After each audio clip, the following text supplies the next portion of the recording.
little wobbly this morning. Our professor came to the class and he said, men and women, this is my first class to teach, and I want you to know I'm an atheist and I don't believe in no God. And I'm going to prove it this morning. I'm going to tell God I'm going to be here. I'm going to sit over here in this chair for 30 minutes, and I dare you to come down and slap me off this chair. 5 minutes went down, and college freshmen, man, they were looking this way, and this dude, atheist.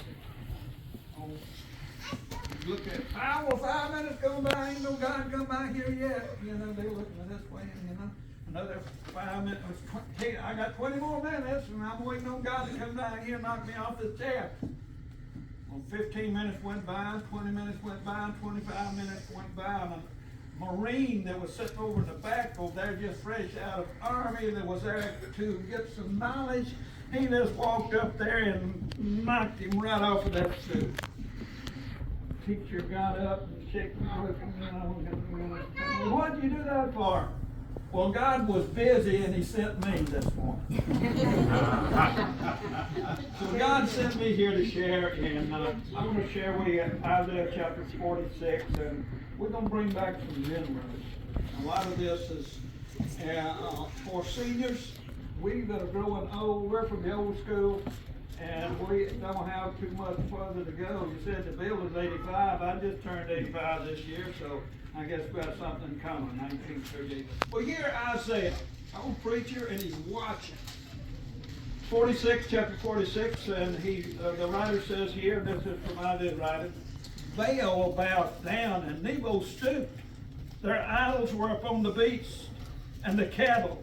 Your carriages were heavy laden. They are burdened to the weary beasts. They stooped, they bow down together. They could not deliver the burden, but themselves are carried away. Hearken unto me. Now he's talking to Israel here, and he's watching.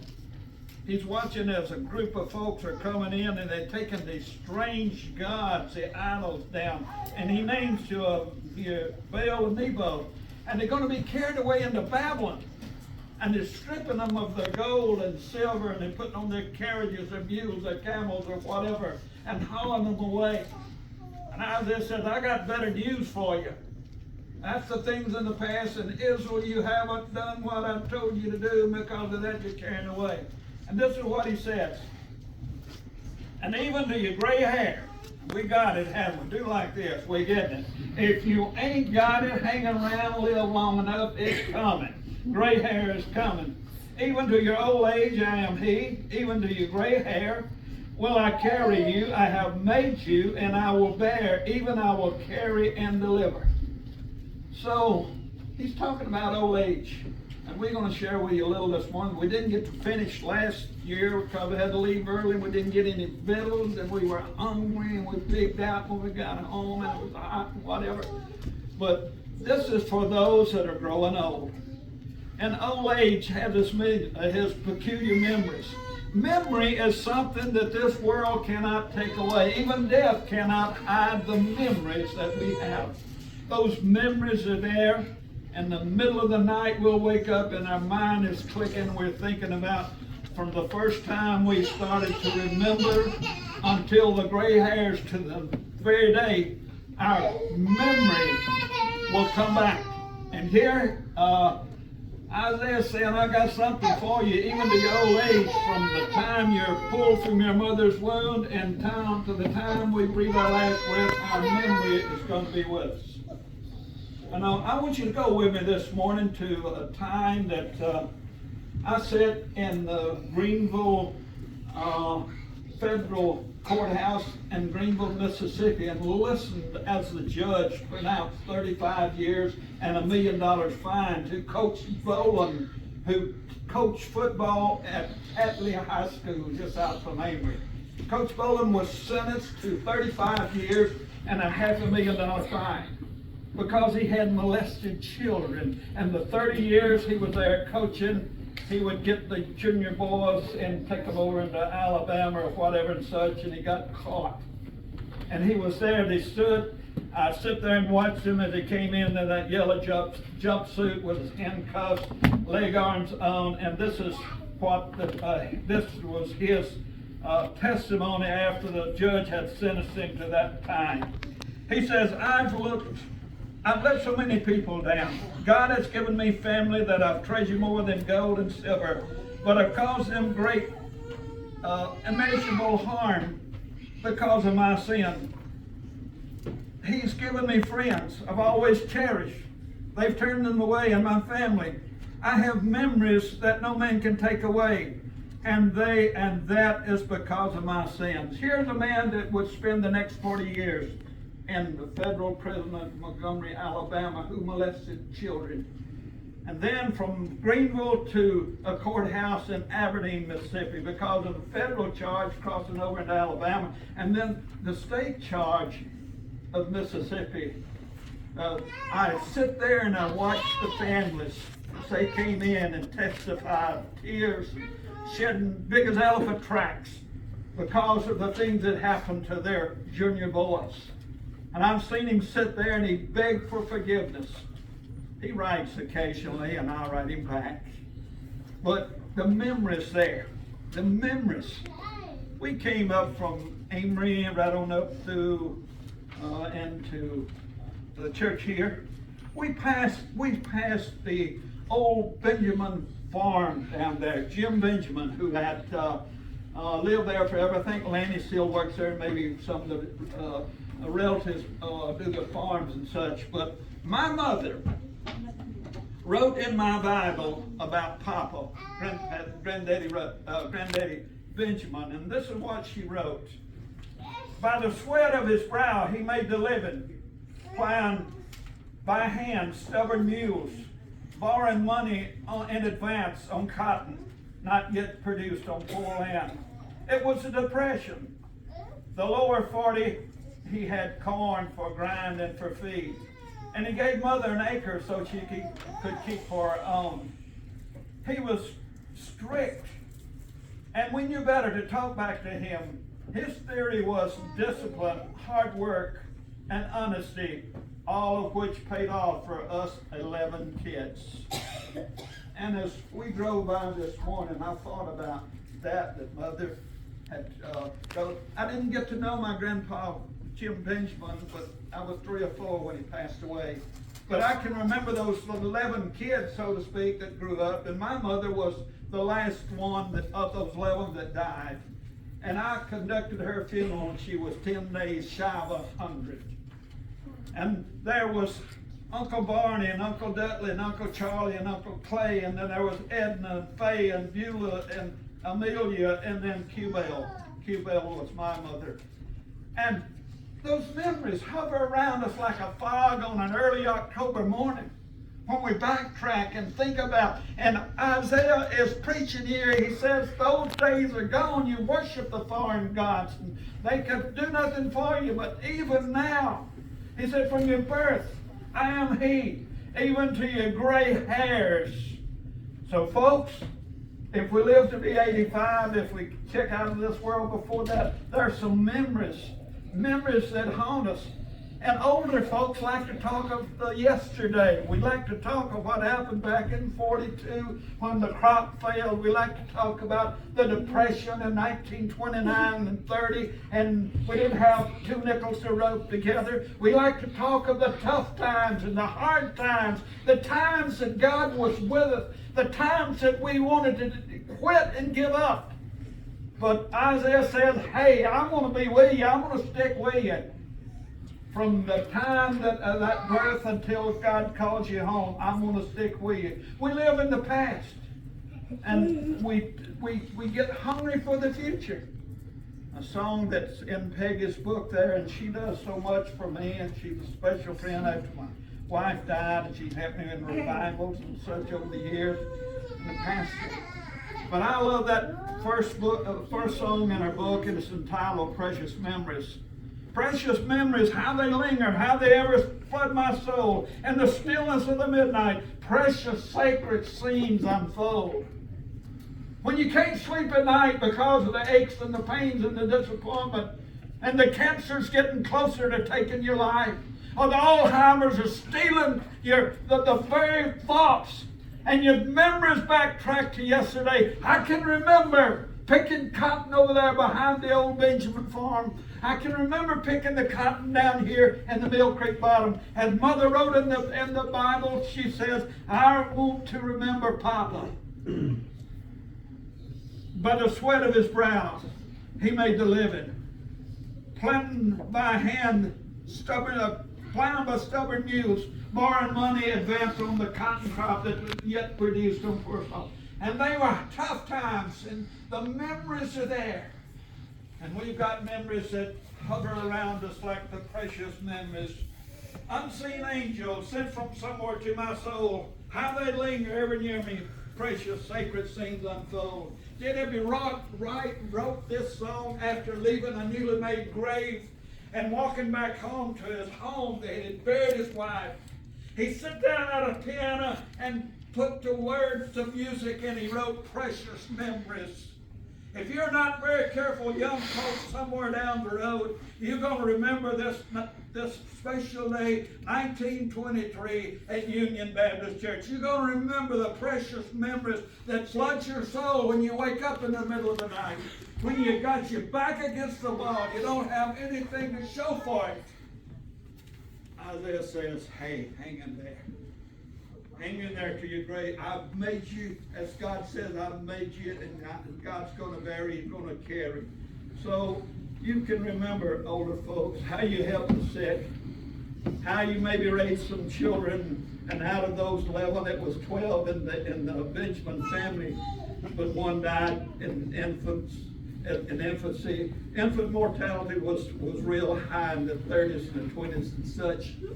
But out of those 11 children, my mother was, I guess, the pick of the bunch.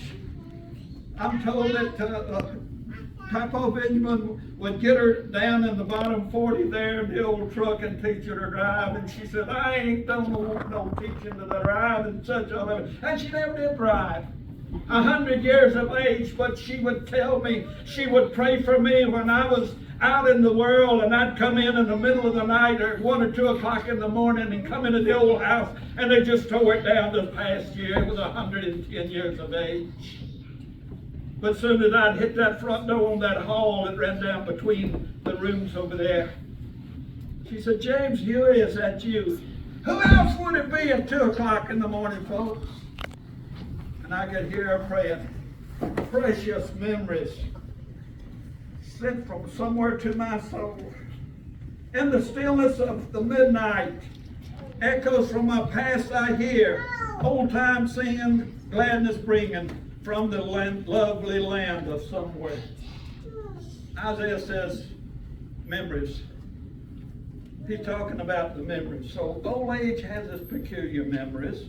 And peculiar, simply Mr. Webster says, peculiar is something special, different, curious, not normal, and erratic. Peculiar. That's a good 35-cent word, and we don't use it too much. But here it is, the memories there. Old age has peculiar hopes. And Paul wrote in his book, he said, if there's no hope beyond this life, then we're men most miserable. So where's your hopes today? Are we got it nailed down and hanging on it? My hope is, if there's no hope beyond this life, then we're weak men most miserable. David wrote it as well. He says, allow me to look up unto the hills from which cometh my help. What was your hope, seniors, old schoolers, raising your families, raising your grandkids? Some of you have to raise your grandkids and your great-grandkids.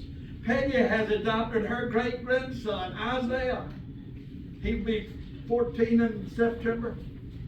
And many of you have had to take your children in because of different situations in which mom couldn't take care of, mother passed away. Old age has its peculiar hopes. And David says, I'll look up into the hills for which cometh my help. And the old songs, you can pick up that book and there time and time and time again, those memories. Cutting your teeth on an old country church. I cut my teeth over here on Sand Springs Methodist Church. All the Benjamin families were Methodists. I mean, they were hard-nosed Methodists. They'd do a little shouting every once in a while. They'd get up in the back. I can remember the time I went. They'd get up in the back and go all the way around, just shouting, praising God, just thanking God. And I've seen my mother, who had her hair up on a little bone in her hand. I'd see those old pins fall and her hair come down, but she gets so happy she missed her hands because she was so grateful as she remembered those 11 brothers and sisters that were there and they were coming up. And she wanted to put it in my Bible, a Bible that I carried all the way through the pen, that I served 4 years. And it means something to me. You better leave some memories, folks. You better leave them for those kids and those grandkids and those great-grandkids. And you better tell them how to catch the cabbage. Here he is. He says, I'm with you. That's the hopes. The song that we sing. I'll meet you in the morning in the land where we'll never grow old, and on and on and on, Hawkins. And on and on and on. And you'll remember this. This is a reunion day for you all. 85th birthday. 85th birthday. Probably the cedar that in here, this was probably made by men and women that didn't have hardly anything to give. But they cut the wood and sawed the wood and put it together. Did you know that your previous pastor, Brother Neighbors, made constant writings to me while I was locked up for those 39 months in the state prison at Nashville? And one of the first churches I wanted to preach to after I surrendered to God out of a jail cell was Old Union Baptist Church. And I came and I shared. It's just like home, folks. It's just like hope. The hopes of tomorrow that we don't really know what's going to happen. Hope in this life is flown, and I can guarantee you there's more hope along the way that Jesus Christ is going to give. So old age has its peculiar memories. Old age has its peculiar hopes. Old age has its peculiar sufferings. You see, the youth don't suffer like we do. If I were to ask you to raise your hand, I guarantee you that probably 8 out of 10 that's 80 or above, or such, or you're going to have leg cramps tonight after standing up all day. You're driving. You're going to have, probably if we pig out here in the back, you're going to have to reach for those Rolaids or those whatever you take, and then get home tonight, and then you can get out of those clothes, and you can't hardly get up in the morning because and you need your crutches or your wheelchairs or helps. My wife was down for almost 3 years. She had fell and hips replacements or whatever and such, and then she fell, and the last since it killed her with the virus. And I remember time and time again as trying to help her in times and make her living a little better, easier. She said, James, you would get out of here and go visit down the road somewhere. You don't have to, but you know, you don't want to leave them, do you? Do it? You don't want, Bob, you don't want to leave them, do you? And you that have lost your mates, you don't want to leave them. If you got an errand to run, you hurry to get back. And when they pass on, you want to leave. You pray to God, God, why didn't you take me with you? With her. Now, old age has its peculiar hopes. Old age has its peculiar sufferings. Ecclesiastes chapter 12 and verse 1, Solomon, the wisest man that ever lived other than Jesus Christ, says, remember thy Creator and the days of youth. So youth, you better drive down a stake and homestead on it. If you don't know Jesus Christ, you better get to an old preacher that can lead you through the scriptures, or a mother or a grandmother or something, and introduce you to Jesus Christ. You know, because old age is coming. And Isaiah saw it coming for these folks. Joe went ahead to say it's a few days and full of trouble. You know, I can backtrack to younger days, and I brought a lot of harm to my family. And 2 kids, but Betty took care of them through those 39 months, and they came up just, hey, they own half the world where they live. They were prosperous and whatever and such. But sufferance. I've walked away from 346 different funerals I've conducted in my lifetime. And neither one of them were easy. All different. And I've stood with them by the coffins, and I've even buried a couple of years, I think, here and when I was filling in for you before. And you stood and you stand around those coffins, those caskets. And a lot of times you don't even need to say a word. You just share tears with them. And I've wept tears, and the tears drop off on the flowers around the top of the casket there. You know, old age has its sufferings, and it gets peculiar. All right, youth, you can go out and find another mate, easy, but men, Bobby, Judy, myself, we can tell you, they hard to find, aren't they? Those mates are hard to find, special friends. Peggy helped me as I taught a 2-day session on grief in Meadowood. And she lost her husband about 7 or 8 years earlier. And she knew what I was going through. And Dewey and Bob could say the same thing. But Jesus cried at Lazarus' funeral and wept. So we do. The sermon for those grown on, peculiar members, and the men and the women who study our minds, they'll tell us that somewhere in our lifetime we will recall everything that we've ever learned. If you begin to store knowledge in there, a 5-year-old, a 6-year-old, or whatever, and such, somewhere, maybe in the middle of the midnight. And the best times I've had with Jesus Christ is driving away, maybe from a revival. I've been in revivals and driving in on Friday night. The road gets long and dark. You've been away all week and you're tired and you worry about the feeling back home. And you begin to think. You begin to think. And those old memories. Or you wake up in the middle of the night and you have those dreams. I don't dream very much.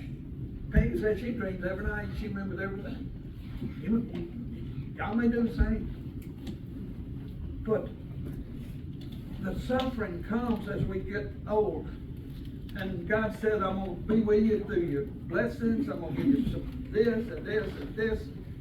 And the youth, you better, as they used to say, and the older folks who wore the overalls and the old hat and tended to the cows and the pigs and kept the things going, the 40 acres, plowing mules that with stubborn and such.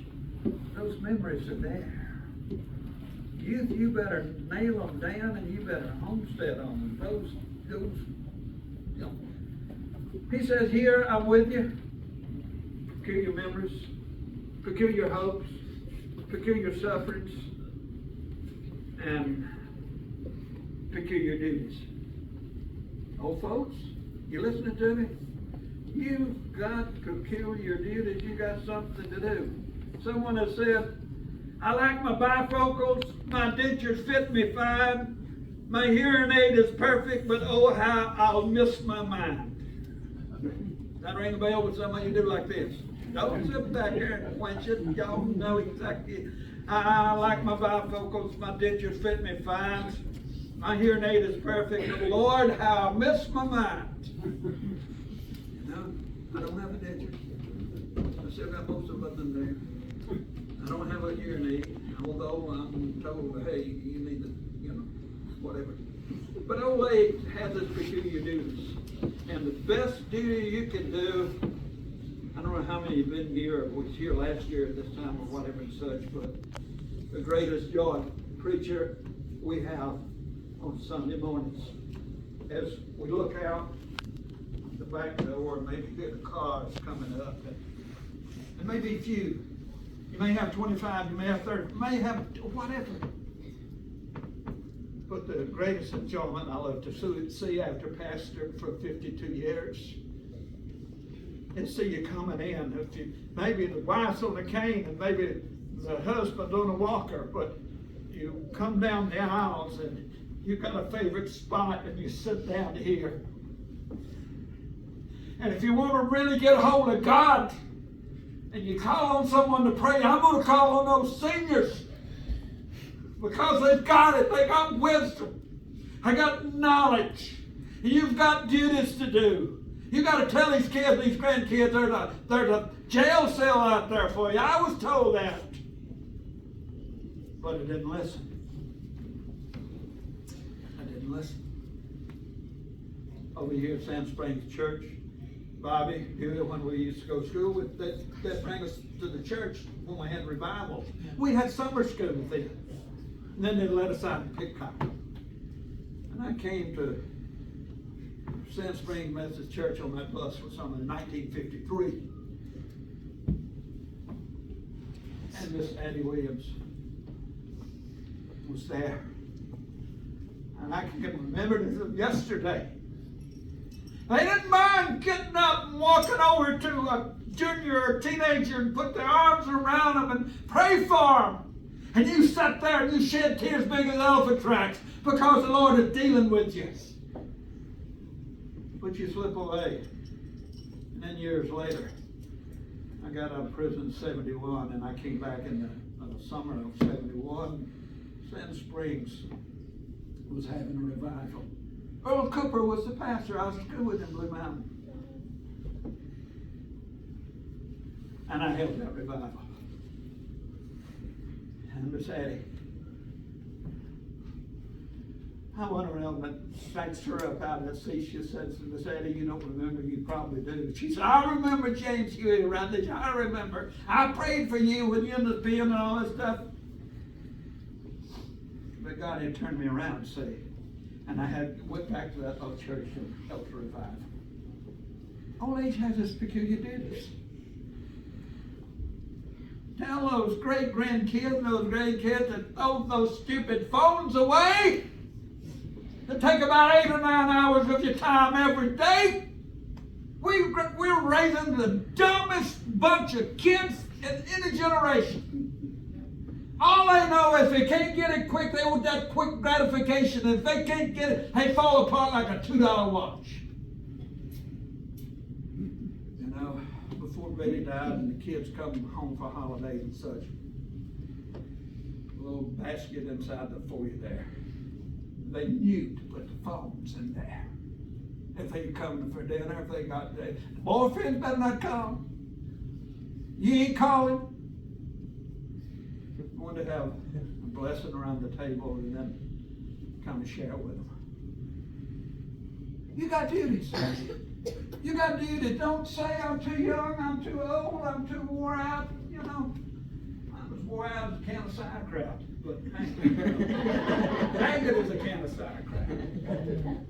Sometimes I don't know if I'm washing or hanging out, and sometimes I have to double think. How many do that? How many do like this? Not just a senior moment, it's a senior hour or a senior day.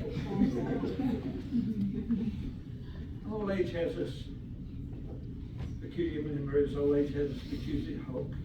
Old age has peculiar sufferings. Old age has this peculiar blessings. You backtrack in your blessings. You waver less on the truth, older folks. You waver less on the truth than the young folks. You're deeply rooted in the Word. You're like Psalm number 1 that David writes about. That big old tree there above the rivers of the water. And that old taproot goes all the way down and you're steady. The winds are going to blow, but you bend. And you know, that's the blessings. I listen to you for wisdom and knowledge. And I tell you, young folks, and you'll go down through the trail of life. It's a trail. You know, if you can't be happy along the trail and don't know Jesus Christ, you ain't going to be happy, excuse the language, but you ain't going to be happy at the end of the trail. And seniors, we're getting close to the end of the trail. We're getting closer. We're getting closer. We're getting closer. Count your blessings. Count your blessings, your duties, old folks, and the happy days to remember. Remember the happy days. Can you remember the time, man, that you flung a craving on Miss America back in the 3rd or 4th grade? Or women, you just had to have Mr. America, you know, your Valentine and more than a Valentine, and first date, sitting in the back seat, and daddy driving or whatever. You remember those days. You remember as you got a little older and a little older and a little older, youth turns into young adulthood, and those happy days. But I count a jail cell on the 3rd floor in Shelby County Jail in Memphis, Tennessee, as a happy day for me. I was there 2 o'clock in the morning on a cold February night. I was sleeping on the floor with a prisoner in this bunk, a prisoner in this bunk, a prisoner in this bunk, and I was laying on the floor because I was the last one to come in, and there wasn't no 5-man cells. So I lay on the floor.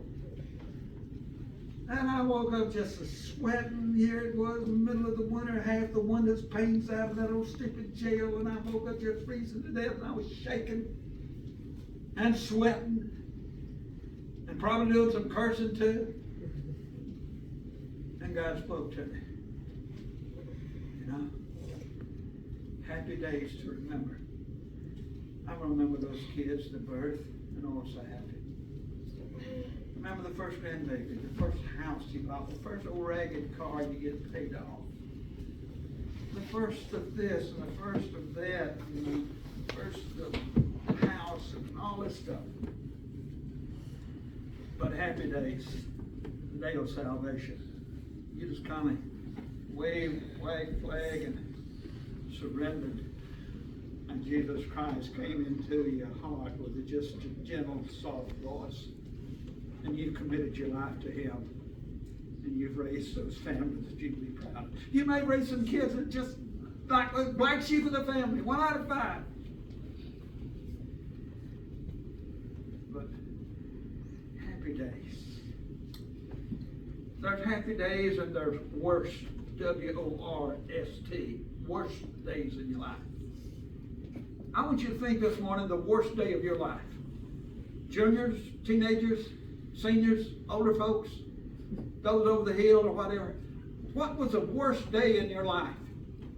The most terriblest day in your life that sticks out in your memory and it's there. It rings like cathedral bells in your ears at times. The worst day.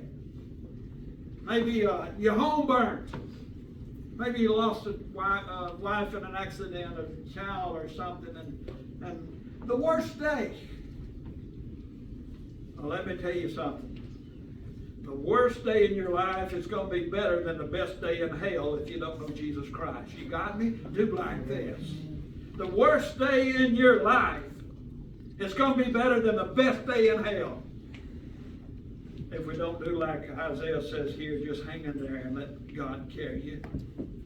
Even your old age, I'm around and I'm gonna turn the lights off when y'all leave. When I leave. Dinner's about ready to do like this if dinner's about. You got a banana pudding down back there. Somebody brought a banana pudding. We always have banana pudding though. Lemon ice by the time. Oh, it just brings memories back to you, Bob. But the best day. Think about it. As we grow old and older, count up a whole sack full of memories and just cherish and just live them. Oh, you want to call back time, but you can't. You want to call back promises you made you didn't fulfill. Just remember those. Drive down a stake and keep hoping, keep hoping, keep hoping. And even in your suffering, thank God for the suffering because we get closer to our Creator. He's the greatest physician I've ever known. And He's going to lead you through it. You talk about your blessings. You talk about your duties. And you talk about the happiest day in your life. That's the day. Yet, what don't happen a good or a happy day today happy the week? You think about it, got too much else on your mind. Rains were flowing, coming across, coming dwindling up. Your garden was a flump, maybe this heat. You think about other things. But think about August the 27th, 2023.